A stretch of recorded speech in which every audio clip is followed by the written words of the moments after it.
this video, we'll learn about superconductors. We will learn what superconductors are. We'll see BCS theory and we will also see the properties of superconductors. Okay. So, what are superconductors? So, first let us speak about resistivity.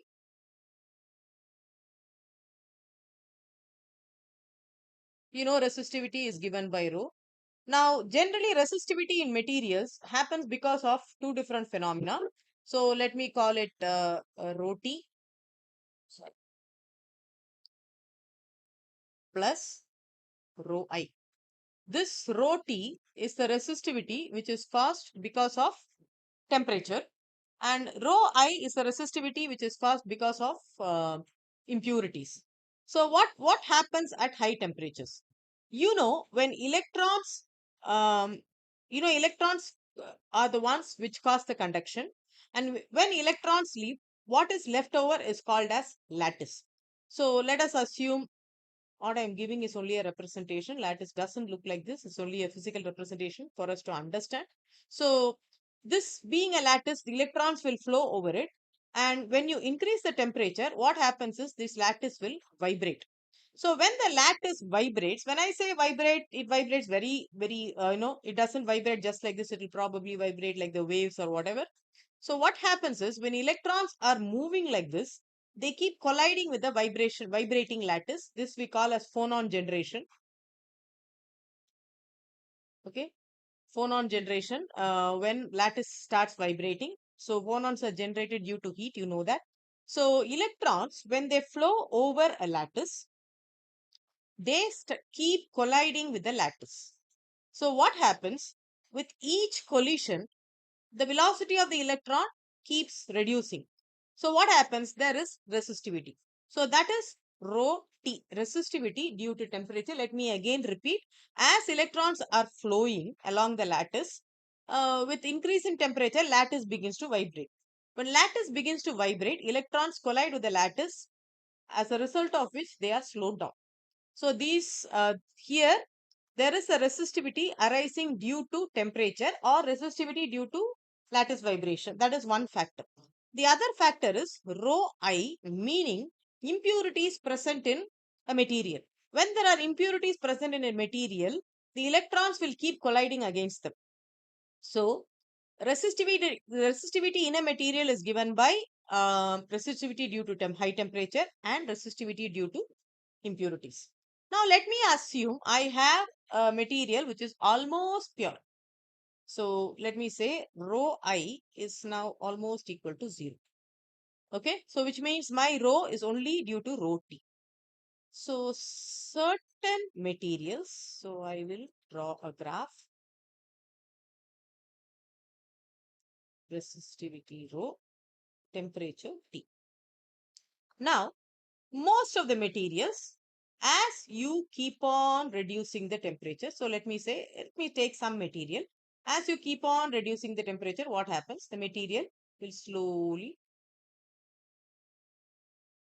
reduce its resistivity also, because what is the reason? The phonon vibrations are going to reduce.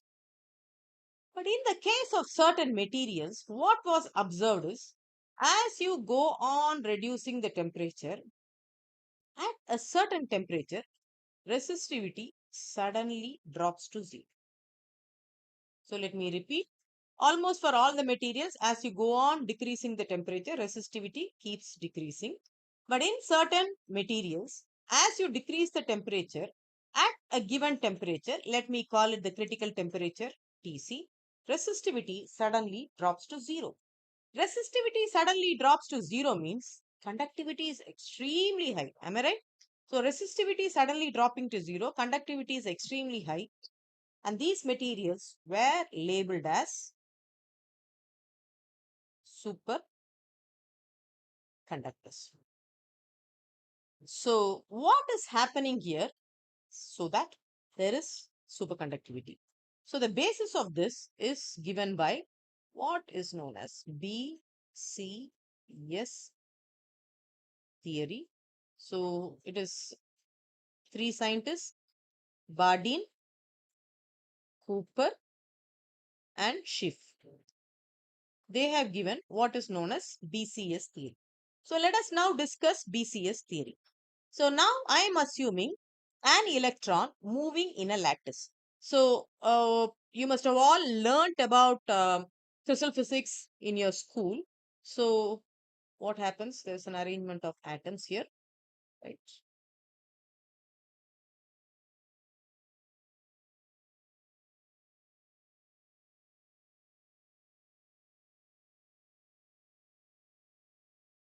So you know atoms are a regular arrangement, right?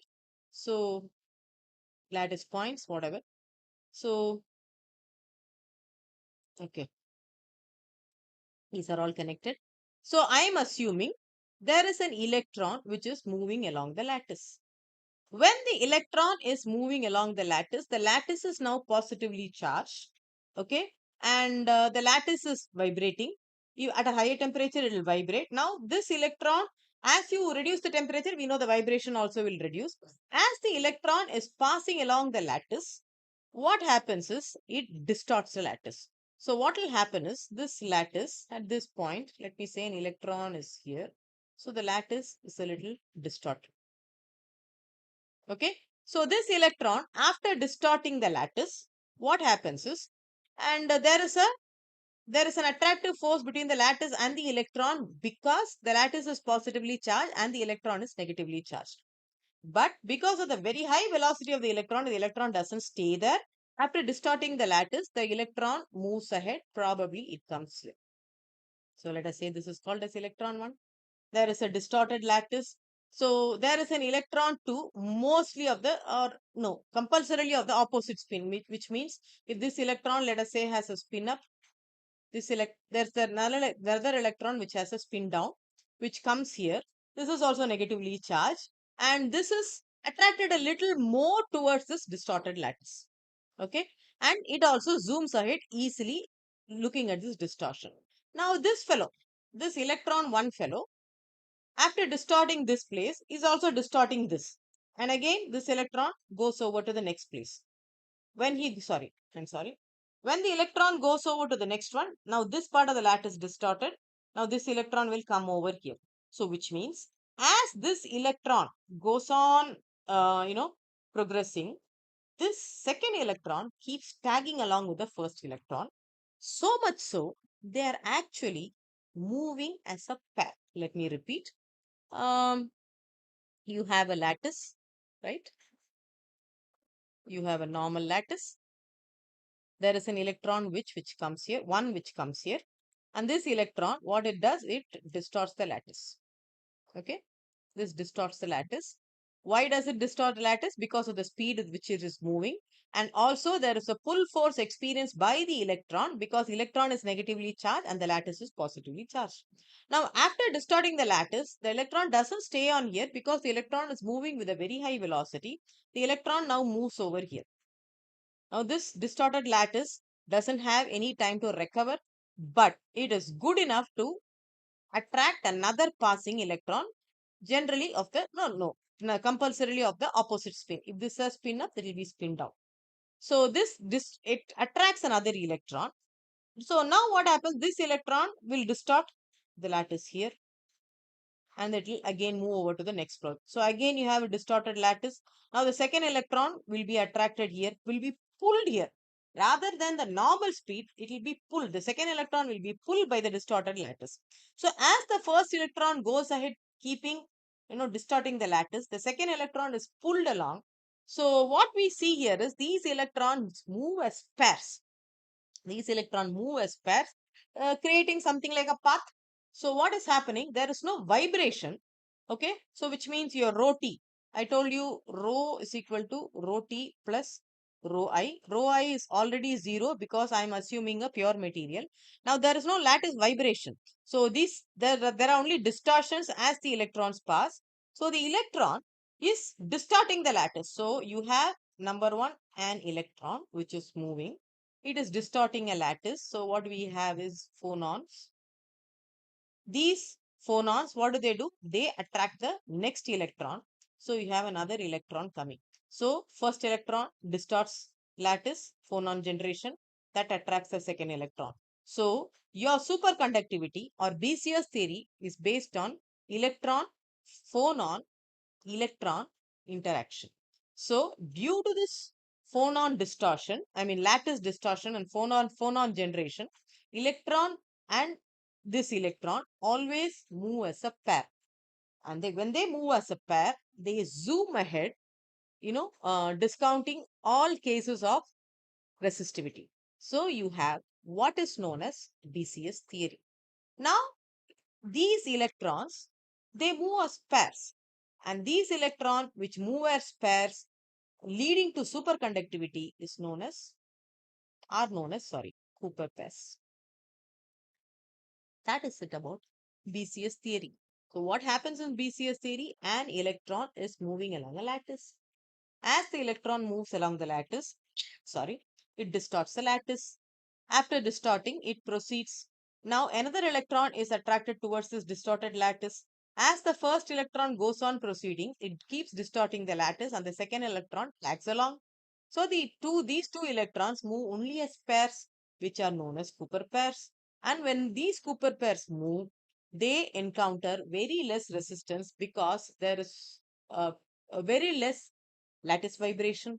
There is only a distortion. So they zoom ahead, which means there is a superconductivity and the resistivity is almost nil. That is BCS theory, and the pair is known as a Cooper pair. So let us now look at some of the properties of discuss the properties of a superconductor. The first property obviously is zero resistivity. The superconductors have zero resistivity.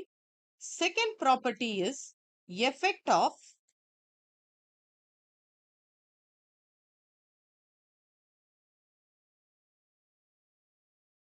magnetic field. So a very high magnetic field will destroy the superconductivity, and the minimum magnetic field required to destroy superconductivity is known as the critical magnetic field H. So let me repeat, a very high magnetic field will destroy superconductivity, and the minimum magnetic field required to destroy superconductivity is known as the critical magnetic field Hc, and we have Hc is equal to H naught magnetic field at 0 degree into 1 minus T by Tc the whole square. T is the temperature at which you want to test. Tc is the critical temperature. This is the effect of magnetic field. So you will also see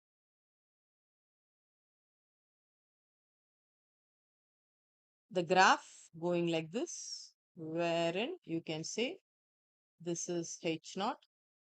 So your increase of Hc, and this is T.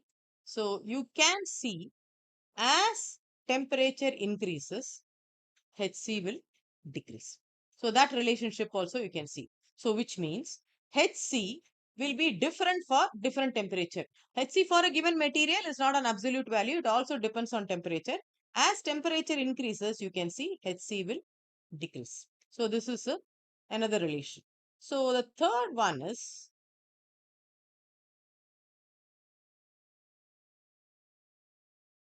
effect of AC current. So I current is equal to 2 pi R, okay, into Hc. The perimeter into Hc, okay. So in a ring, sorry, 2 pi R into Hc. So which means a high current will produce a magnetic field, and this magnetic field is again going to destroy the superconductor. This is the effect of AC current. But what happens? You have something called as, sorry, persistent current. Suppose I have a ring, okay, I have a ring here. So I am applying a field here, and I'm inducing a superconductivity here. So what happens is, this is a ring, and superconductivity means almost nil resistance. So whatever current you are going to induce will go on and on and on and on, which is known as persistent current. Now let me go. to the most important property. This will be asked as a 2-mark question also. Okay, each of this may be asked as a 2-mark question, and the entire property may be asked as a 8-mark or a 10-mark question. The next one is Meissner effect. Okay, so this is the diamagnetic property of the superconductor, right? For a material, right? So let us say T is greater than Tc. All the magnetic lines of force will be penetrating the superconductor. Okay, so your B is not equal to 0. Okay, now when T is less than Tc, which means when the material is now going into the superconducting state, you find immediately the magnetic lines of force are expelled. Immediately, the magnetic lines of force are expelled, which means this exhibits, your superconductor exhibits a diamagnetic property. So let me repeat. In a material, when T is greater than Tc, magnetic lines of force tend to penetrate the material. When T is less than Tc, that is, when the temperature is less than the critical temperature, you find that immediately the magnetic lines of forces are expelled and your superconductor displays diamagnetic effect, which is known as Meissner effect. As at T greater than Tc, you have a case of H greater than Hc, and here H is less than. This is Meissner effect, a very, very important property of superconductor. You do have other properties. I will tell you another important property, which is isotope effect. So one thing is, if a material is a superconductor, all its isotopes are also superconductor, but uh, the transition temperature, the critical temperature is not the same. So Tc is proportional to 1 by m power alpha. So this is the relationship. So if a material is a superconductor, all its isotopes are also superconductor. So there are also other properties such as effects of pressure. By applying pressure, the Tc will vary. You can mention this, but these are the most important properties of superconductor: zero resistivity, effect of magnetic field, effect of AC current, persistent current, Meissner effect, and isotope, right?